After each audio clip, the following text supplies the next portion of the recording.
High court से शराब ठेकेदारों को झटका लगा है। ठेकेदारों की तरफ से दायर की गई करीब 37 याचिकाओं का हाईकोर्ट ने निराकरण करते हुए कोर्ट ने फैसला सुनाया है। हाईकोर्ट ने अपने आदेश में कहा है कि नियमों के मुताबिक एक बार ठेका होने के बाद ठेकेदार पीछे नहीं हट सकता। बता दें कि ठेकेदारों ने नीलामी की रकम कम करने या ठेके निरस्त करने की मांग उठाई थी। ठेकेदारों का कहना है कि कोरोना काल में उनकी दुकान बंद रही, जिससे उन्हें भारी नुकसान उठाना पड़ा।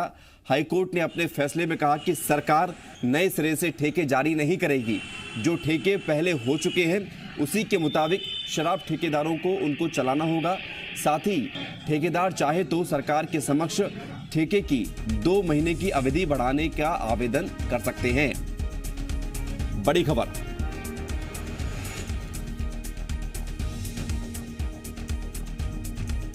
तीन दर्जन से ज़्यादा याचिकाएं थी, उनको हाईकोर्ट ने निरस्त कर दिया है और ये कहा है कि ठेके जो कोविड के पहले आवंटित हुए थे वो ठेके अभी भी चलाए जा सकते हैं। यदि ठेकेदारों को 2 महीने समयावधि टोटल कॉन्ट्रैक्ट पीरियड में बढ़वानी है तो इसके लिए सरकार ने पहले ही ऑफर किया है, वो 2 महीने आगे इस ठेका अवधि को बढ़ा सकते हैं।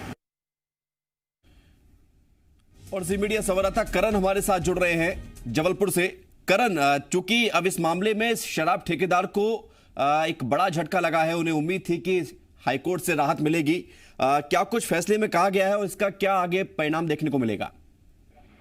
देखिए, बिल्कुल मैं आपको बता दूं कि जिस तरीके से मध्य प्रदेश सरकार और शराब ठेकेदारों के बीच में जो नियम तैयार किए गए थे वो कोविड-19 पीरियड में जिस तरीके से शराब ठेकेदारों को नुकसान हुआ था, उसके बाद उनके द्वारा अलग अलग लगभग 3 दर्जन से ज्यादा याचिकाएं जो हैं वो हाईकोर्ट में दायर की गई थी, जिस पर लगातार सुनवाई चलती रही थी। और इस बीच कहीं ना कहीं ये तस्वीर सामने देखने के लिए आई थी कि सरकार की ओर ये फैसला जो है वो झुकता हुआ नजर आ रहा है। यही वजह रही कि 29 जून को जब ये सुनवाई हुई तो हाईकोर्ट द्वारा इस पूरे मामले के जो सुनवाई थी उसको पूरा कर लिया गया था, लेकिन इसके जो फैसला था उसको रिजर्व कर लिया गया था। और लिहाजा आज जब सुनवाई हुई उसके बाद हाईकोर्ट की ओर से इस बात को स्पष्ट कर दिया गया है कि जो सरकार की ओर से बनाई हुई नई टेंडर नीति है उसका ही पालन करना होगा।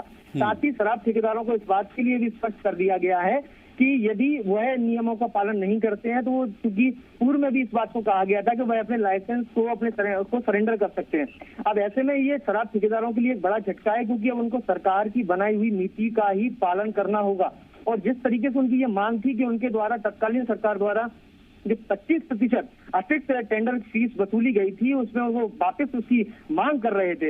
ऐसे में हाईकोर्ट की ओर से इस बात स्पष्ट कर दी गई है कि इनके द्वारा जो सिक्योरिटी बेस्ड जो मनी जमा की जाती है, इसको कॉशन मनी भी कहा जा सकता है, उसके माध्यम से यदि वो 1 साल का पूरा टाइम पीरियड यदि पूरा करते हैं तो कॉशन मनी जो फीस जो है वो उनको वापस कर दी जाएगी।